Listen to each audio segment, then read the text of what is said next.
At ang sabi pa ni Jesus, truly, truly, verily, verily. Lahat po ng sinasabi ni Jesus, importante. Pero sa part na to, in-emphasize ni Jesus na ito ang pinaka-importante. Ito ang spotlight ng lahat.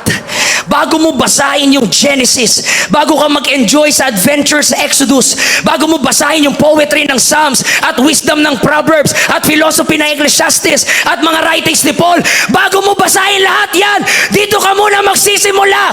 You must be. This is the spotlight of everything.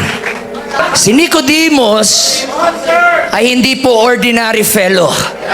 Si Nicodemus po ay isang Pariseo, master niya yung Old Testament.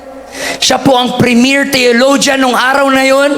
He is respectful and well-respected. He is religious and conservative. Pero tinignan siya ni Jesus right in front of his eyes. You must be born again.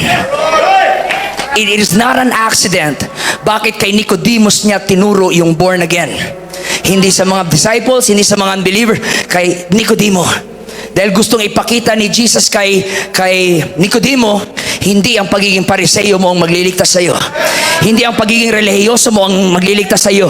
Hindi ang pagiging mabait mo ang magliligtas sa iyo. As a matter of fact, itong mga Hudyo, malalakas ang loob nila na sure silang maliligtas sila dahil galing sila sa lahi ni Abraham. Feeling nila, porket sila po'y descendant ni Abraham, sure yung kanilang salvation.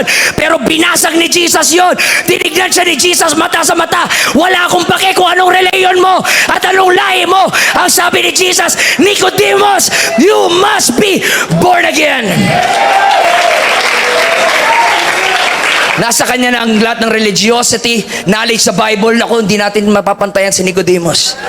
Pero alam ni Lord, isang bagay ang kulang sa kanya. He is not born again. You can be in church but not in Christ. You can know the Bible but miss the author. You can have religion but no relationship. Wag na wag mong ipagyayabang sa amin dito na relihiyoso ka. Dahil kung relihiyon lang, walang papantay sa pagiging relihiyoso ni Nicodemus. Pero sa mukha ng pinaka-relihiyosong tao nung araw na yon, ang sabi ni Jesus, kulang ka pa. You must be born again. Hallelujah! Hallelujah! Religion cannot make you born again. Tradition cannot make you born again. The prayers you make cannot make you born again.